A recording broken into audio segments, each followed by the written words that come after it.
Onde moram as coisas? Um livro de Pedro Ferrão e Marc Partchov. Onde moram as coisas? As coisas moram em casas. E as casas moram na rua. As casas são como os cães vadios, que também moram na rua. Só que as casas mexem-se um bocadinho menos e não levantam a perna para fazer xixi. Na verdade, as casas não fazem xixi. Era uma vez um menino que morava numa casa que morava na rua. Esse menino gostava de casas, de cães e de pássaros. Os pássaros também moram na rua, como as casas e os cães vadios. Se a rua tivesse vários andares, os pássaros moravam lá no último piso, as casas no meio e os cães cá embaixo. Às vezes os pássaros também descem ao rés do chão, à procura de migalhas, daquelas que vivem na rua, como as casas, os pássaros e os cães vadios. Quando não estão a voar, os pássaros estão a fazer música com os seus bicos.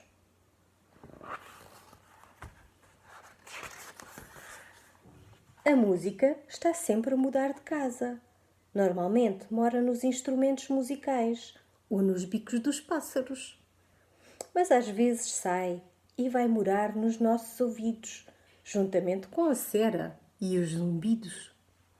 Como o espaço é pequeno, por vezes fica tudo muito apertado. É quando nos fica a doer a cabeça. As migalhas são engraçadas porque têm esse nome quando estão sozinhas. Quando estão todas juntas, chamam-se pão. O pão às vezes também mora na rua, mas a maior parte das vezes mora na barriga das pessoas. O pão não costuma morar sozinho, partilha a barriga das pessoas com a manteiga, o queijo, o fiambre e às vezes também com o mel, para os mais gulosos. O mel muda muitas vezes de casa. Nasce nas colmeias, que também é o sítio onde moram as abelhas.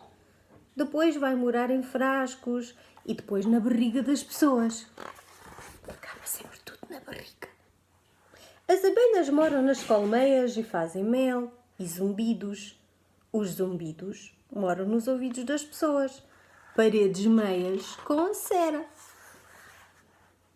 Às vezes, a cera deixa de morar nos ouvidos das pessoas e passa a morar aonde? Na ponta das cotonetes. Quando a cera é muita, diz-se que a pessoa é dura de ouvido. Duras também são as pedras. Podem morar em muitos sítios e podem ter muitos tamanhos. As pedras grandes moram mais lá em cima, perto das nuvens, e chamam-se montanhas. As mais pequenas moram cá embaixo, junto ao mar, algumas até debaixo de água, como os peixes, e chamam-se areia. Às vezes também moram dentro dos sapatos, quando vamos correr ou andar junto ao campo. Os sapatos normalmente moram nos pés das pessoas, juntamente com o chulé. Já os peixes moram dentro de água, seja doce ou salgada. Às vezes também moram na barriga das pessoas, com o pão, a manteiga, o queijo e o fiambre. O peixe que mora na barriga das pessoas é um bocadinho diferente daquele que vive no mar. Um é cru e o outro é assado, e este gosta mais de carvão do que de água.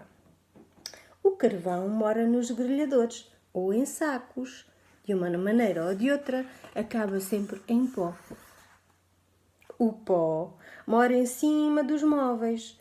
Pode morar em muitos outros sítios, mas onde gosta mais de morar é em cima dos móveis. Pelo menos é o que dizem as mães quando têm que limpar o pó. Também os livros podem morar em cima dos móveis, em estantes ou em bibliotecas, mas depois de serem lidos acabam sempre por ir morar na cabeça das pessoas, como os penteados e as ideias. Há algumas pessoas que não têm cabelo a morar na cabeça, moram lá só as ideias. Tal como os livros, as flores também podem morar nas estantes, dentro de jarras ou em jardins, a não ser que sejam cravos.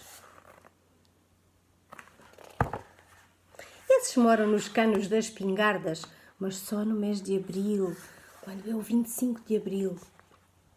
Era uma vez um menino que morava numa casa que morava na rua, e esse menino gostava de casas de cães e de pássaros. E ele é o meu melhor amigo.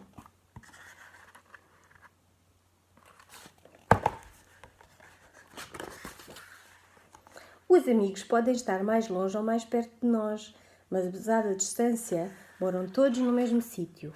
Moram onde? Moram no nosso coração. Que é onde devem morar as pessoas de quem gostamos.